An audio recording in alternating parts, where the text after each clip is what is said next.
আসসালামাইকুম। আজকে আমরা দেখাবো মাটি তৈরির ক্ষেত্রে কোন ইনগ্রেডিয়েন্টস বা এলিমেন্ট আসলে গাছের কি ধরনের কাজে লাগে। প্রথমে আমরা যদি পানির ঝাড় অথবা রঙের কন্টেন্ট ব্যবহার করি, সেক্ষেত্রে আগেই ফুটো করে নিতে হবে উপরে নিচে, যাতে আপনার পানিটা ধরে না রাখে, শিকড় মরে যাবে, পচে যাবে। সবার নিচে এই বালির একটা স্তর দিতে হবে টবের মধ্যে, যাতে পানিটা নিচে জমা হয়ে থাকে, কারণ এই বালিটা যখন গাছের দরকার হবে শিকড় পানিটা শুষে নিবে আর অপ্রয়োজনীয় পানিটা বালু ধরে রাখবে। আর অতিরিক্ত পানি হলে সাধারণত ফুটো দিয়ে বেড়ে যাবে। তারপর এখানে যে কম্পোস্ট করা কিছু জৈব সার রয়েছে, সবজির উৎকৃষ্ট অংশ বা গাছের পাতা পোতা দিয়ে, এটা 1 মাসের উপরে বেশি তৈরি করা হয়েছে। এটা বালির উপরে আমরা দিয়ে দিব, এটা শিকড়ের বসবাস হবে এখানে। তারপর নর্মাল মাটি, জৈব মাটি বা এঁটেল মাটি, জৈব মাটি এর সাথে আমরা গোবর মাটি মিশাবো। গোবর মাটি হলো এমনই এক মাটি যেটা গাছের সব ধরনের সারকে পরিপূর্ণ করে। ভরপুর চাষের জন্য অল্প জায়গাতে এটা আমি এখন মাটির সাথে মিশিয়ে দিব। এখানে কম্পোস্ট সার বা নর্মাল মাটি দেওয়ার পরে আমি নিচে কলার খোসাটা দিব।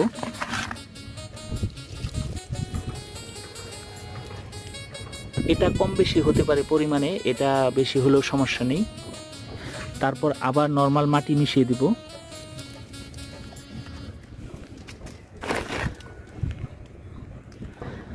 তারপর সরাসরি এই যে গোবরের যে মাটিটা রয়েছে, অর্থাৎ এটা প্রায় পচা গোবর, 1-2 মাস বেশি হয়েছে, অবশ্যই কাঁচা গোবর দিবেন না, এটা আমি একটা লেয়ার দিব।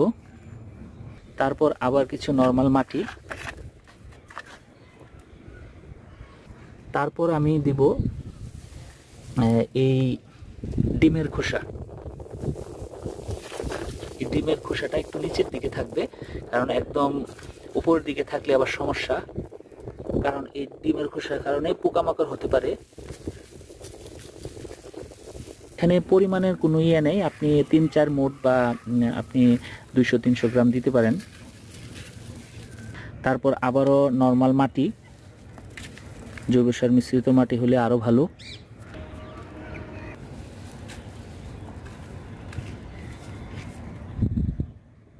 জৈব সার মিশ্রিত মাটি হলে আরো ভালো। আমরা একটু মাখিয়ে নিব। এখানে যদি অল্প টক দই ব্যবহার করা যেত তাহলে দ্রুত আরো এই জৈব সার বা ডিমের খোসাগুলা তাড়াতাড়ি কাজ করতো। তবে সেক্ষেত্রে আমি এই কলার ভিজানো পানিটা আমি ব্যবহার করব। এই পানিটা দেওয়ার অর্থ হলো আপনার এই মাটিটা একটার সাথে একটা কানেকশন হবে। তারপর আরো কিছু গোবরের মাটি দিব। আসলে গোবর মাটিটি এমনই একটা ধরনের উপাদান যেটা আসলে কোনো বিকল্প নাই গাছের।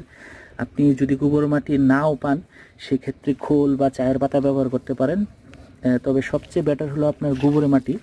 এই উপাদানটা হলো আসলে গাছের জন্য সেরা উপাদান। অনেক সময় গোবরের মাটিতে বিভিন্ন ধরনের এই ধরনের উৎকৃষ্ট অংশ থাকে, এইগুলা সাধারণত ফেলে দিবেন, কারণ এই প্লাস্টিকের কাগজগুলো গাছের জন্য খুবই ক্ষতিকর, শিকড় গজায় না এবং এটা একটা রাসায়নিক গ্যাসের কারণে প্রবলেমটা হয়। যাতে খেয়াল রাখবেন 100% গোবরের লেয়ারটা যাতে বেশি না হয়, নর্মাল মাটির সাথে মিশিয়ে দিবেন, এবং আসলে গোবরটা 30% থেকে 35% বেশি না হয় ভালো। এই পরবর্তীতে আরও অনেক পদ্ধতি রয়েছে গোবর ব্যবহারের। এইখানে টপটা সাধারণত আমি দেখেন এখানে প্রায় 30% ফাঁকা রেখেছি। এটা আসলে যখন আমি যে গাছ লাগাবো, এখানে লাউ, কুমড়া, শসা, তরমুজ, শিম, মরিচ, স্কোয়াশ, ঝিঙ্গা, বরবটি, ধুন্দুল, এ ধরনের সবজি এখানে লাগাতে পারেন এই টবের, এই সাইজের টবের মধ্যে। এখন আমি এখানে 1 সপ্তাহ রেখে দিব একটু পানি দিয়ে। অবশ্যই 1 সপ্তাহ রেখে দিতে হবে বা 4-5 দিন রেখে দিবেন, কারণ পানিটা দিলে এই যে মাটির সাথে মাটির যে লেয়ারের কানেকশনটা এটা পরিপূর্ণ হবে। আমি এভাবে চেরি টমেটো, লাউ গাছ বা অন্যান্য পেঁপের জন্য যেভাবে তৈরি করেছি, হয়তো কিছু ব্যতিক্রম রয়েছে, কিন্তু মূল বিষয়গুলো হলো এরকমই। ছোট টবে আপনি মরিচের জন্য ওইভাবে করতে পারেন, ভরপুর মরিচ খেতে পারবেন। যাই হোক, ন্যাচারাল 880-তে সাবস্ক্রাইব করে সাথে থাকবেন। Thank you for watching. পরবর্তী ভিডিওর জন্য অবশ্যই আপনারা সাবস্ক্রাইব করে বেল বাটনটি ক্লিক করে রাখবেন। ধন্যবাদ। ন্যাচারাল 880